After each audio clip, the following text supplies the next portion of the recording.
کتنے لوگوں کو میں جانتا ہوں کہ جنہوں نے اپنے ماں باپ کا جنازہ نہیں پڑھا۔ آپ سوچ رہے ہوں گے کہ وہ ملک میں موجود نہیں ہوں گے، کہیں سفر پہ ہوں گے۔ نہیں، وہ موجود تھے، قبرستان میں گئے ہیں، لیکن کھڑے رہے ہیں، جنازہ نہیں پڑھا۔ کیا اس شخص سے بڑا کوئی بد نصیب ہو سکتا ہے کہ جس نے اپنی حقیقی ماں کا جنازہ نہیں پڑھا، اپنے حقیقی باپ کا جنازہ نہیں پڑھا اور موجود بھی تھا؟ تو ایسے لوگوں کو آپ بھی جانتے ہیں، یہ وہ لوگ ہیں جنہیں جنازہ آتا نہیں ہوتا، اور وہ رسماً صف میں کھڑے ہوتے ہیں اور ماں باپ کا یہ حق ادا نہیں کر پاتے۔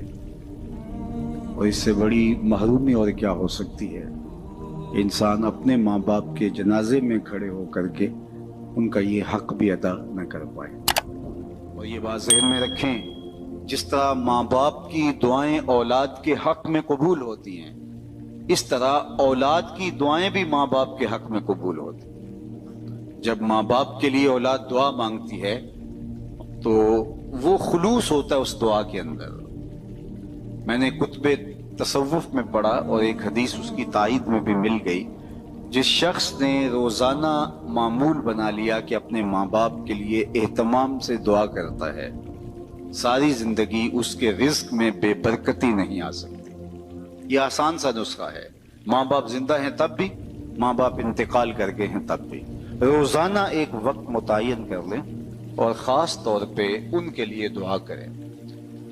ویسے تو جو صالح پاکیزہ اولاد ہوگی، پانچ گانہ نماز کی عادی اولاد ہوگی، وہ اہتمام سے نہ بھی کرے تو دن میں کتنی مرتبہ اللہ کے حضور عرض کرتی ہے، ربنا اغفر لی ولوالدی، اللہ مجھے بھی بخش دے، میرے ماں باپ کی بھی مغفرت فرما دے۔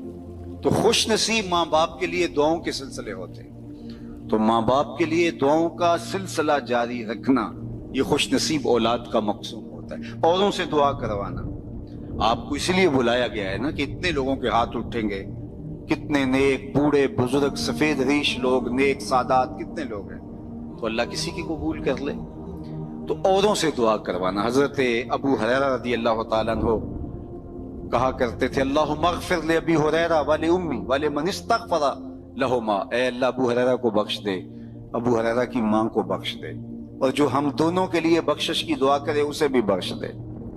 حضرت محمد بن سیرین جلیل القدر تابعی ہیں، وہ جب بھی کبھی زندگی میں دعا مانگتے تھے تو یہ دعا ضرور ساتھ مانگتے، اللہ ابو ہریرہ اور ان کی ماں کی مغفرت فرما۔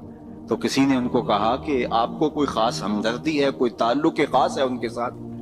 تو فرمایا کہ ہاں وہ تو سب کو ہی ہے، لیکن میں اصل ان کی دعا کا خود مصداق بننا چاہتا ہوں، چونکہ انہوں نے کہا تھا اے اللہ ابو ہریرہ کو بخش دے، ابو ہریرہ کی ماں کو بخش دے، اور جو ہم دونوں کے لیے بخشش کی دعا کرے اس کو بھی بخش دے۔